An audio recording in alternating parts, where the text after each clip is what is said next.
All right, let's talk about Bryce Young and the Carolina Panthers. Obviously, I've been very impressed with Bryce Young since he's come back from being benched. I think he's had a really good run.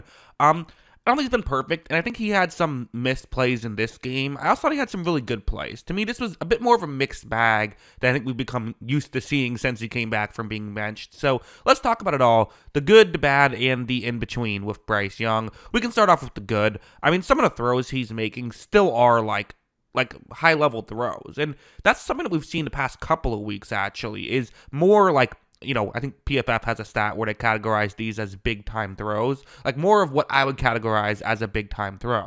Something like this. It's a one-on-one matchup on the outside, cover one man play. These are tough situations, but if you can hit them on the outside, you can really move the ball down the field pretty quickly. So they're difficult plays, but if you can hit them consistently, they're really important ones. Young takes the snap, and part of why it's tough sometimes for a quarterback is, a lot of it is on the receiver, right? There is not a ton of separation right here. So for Bryce Young, he's really going to have to put this one, in a window, drop it in the bucket, as they say, right? Like, there's not a lot of space here. However, this is a really nicely thrown football. Adam Thielen's able to make the nice grab as well. At least gave him a window to make the play work. But yeah, really good stuff here from Bryce Young. And this is the kind of thing that we're just seeing more of. It's not something we're used to seeing from Young, but we're getting used to it because he's doing it seemingly every week now. This play was probably the highlight of the game, I would say, maybe for either team, honestly, even though the other quarterback threw 5 touchdowns. This one was the most impressive. It's a zone coverage concept, quarters coverage, and sometimes what happens in these quarters coverage plays is you would think, okay, a deep shot would never get open. There's 4 guys back there. But sometimes the safety in the corner or even the 2 safeties, they just hesitate for a second, assuming the other guy is covering him. And that's why you run these routes against this coverage. Sometimes you can't get past the defense this way. As you see, Bryce Young's going to take the snap, and Adam Thielen is running a nice route, and that's just what happened. Those 2 Tampa Bay players, they honestly aren't playing this horrible. They misplayed it for sure. They should have gotten deep further, but misplays happen in zone coverage all the time, right? This isn't a horrible misplay by any means. This is really going to take a great throw once again from Bryce Young to make the play. If he underthrows this even by a little bit, okay, maybe you get a pass interference, but you're not getting the completion, and you want the touchdown here. As you see, Young puts that one right on the money. Good catch by Adam Thielen as well. That's good stuff. And again, this did get the Panthers back into it. They were able to make it a 13-point game, so at the half, and actually even got a field goal drive later on in the half, weirdly enough. Of course, things did get out of hand, and Bryce Young was in a tough situation, but it's not like Tampa Bay was, stop trying. Bryce Young was just making plays on these ones. Also, this next one, where it's going to be a zone coverage concept. You see the receiver's route on the screen that I am looking towards here. It is, once again, Adam Thielen. I didn't purposely pick 3 Adam Thielen highlights, but that's just how it worked out.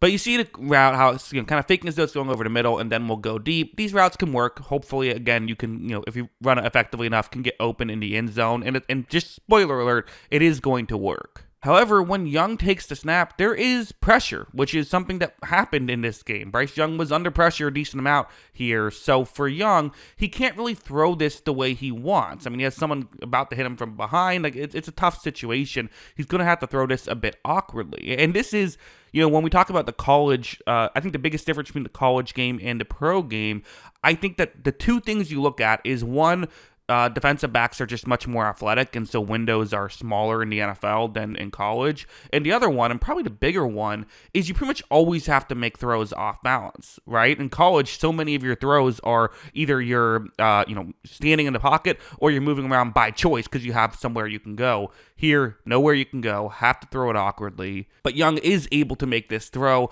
Perfect throw, got it right to Adam Thielen there. So again, really good stuff. There was plenty of good in this game, and some of the bad I certainly would not categorize on Bryce Young. For one thing, his team gave up 48 points. 7 of those were special teams. The rest of it was their defense. So that's not ideal.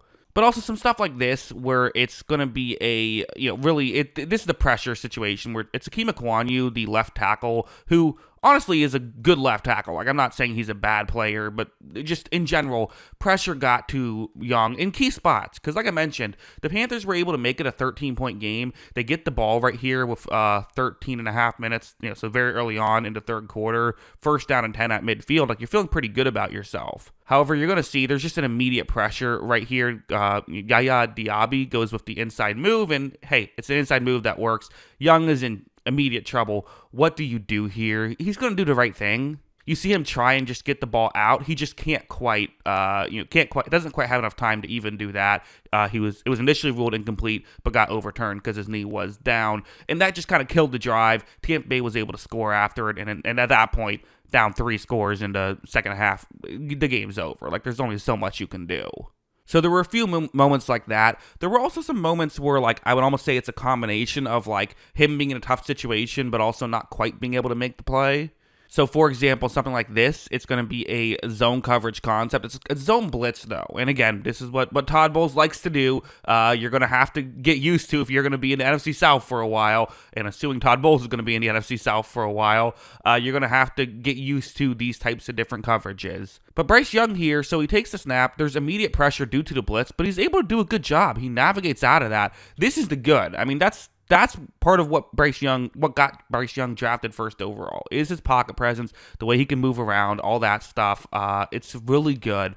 And then here's the, I don't want to say bad, just like the almost good.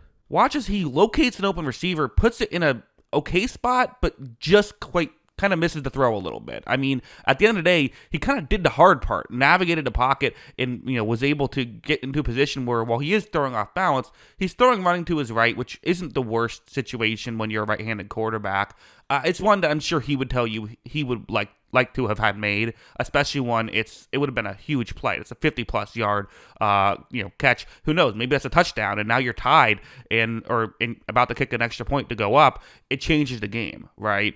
Not blaming him on this play. Like, again, most quarterbacks just get sacked here, so like, it's certainly not a bad play by Bryce Young, but it could have been a really good play and wasn't. But then there were some plays where he just missed some throws. There just were. This one kind of the key one. It's a zone blitz once again, but really it's going to be right there. That's a one-on-one matchup. That's the real thing to watch. It's essentially like it's man coverage with a single safety deep. It's the same thing. Young is going to take the snap. He looks over in that direction, and immediately there is pressure. So that has to be mentioned, right? I mean, like, there's no plays where you're seeing him, like, perfect situation, perfect pocket, misses a throw. Like, that's not happening. But again, when a higher degree of difficulty happens, I mean, there's an unblocked player. Like I said, it's a blitz. It is what it is. Offensive line does have to protect better. And part of that is on Bryce Young for setting his protection better, all that stuff. But still, you see, with the pressure, Young throws it, and I mean, that, if he was able to really, get the throw he wanted on there, that's another touchdown-able throw. And again, when you're down, that's a 3rd and 7, you have to give the ball back when you're down 2 scores. It's tough, and then Tampa Bay scores again, and it's a 3-score game. Young made the nice throw that I showed earlier to make it a 2-score game again, but it's just, you're playing catch-up at that point. So, again, is it fair to blame Bryce Young for this? I mean, not really, right? But I don't know, okay, you could also make the argument, like, Josh Allen still makes the throw, right? That's fair as well. So they do have to find a way to get these plays made. And I think it really comes down to, don't put yourself in this position to begin with. Figure out how to set your blocking, especially against Tampa Bay. Use an extra blocker if you have to. That's how I would do it. But yeah, I mean, those are my thoughts on it. As a whole, okay, I have some criticisms. I think some Panthers fans will call me crazy for even bringing these up as criticisms because, like, it was a tough situation. I'm not trying to say it wasn't. You could argue, I think, even successfully, that none of these bad plays were even his fault. But nonetheless, there's still a lot of good. So yeah, I don't think it was his best performance, but I still think there was some good here. That's what I think about all this. What do you think? Let me know in the comments below. Always love hearing from you. And of course, as always, thanks for watching.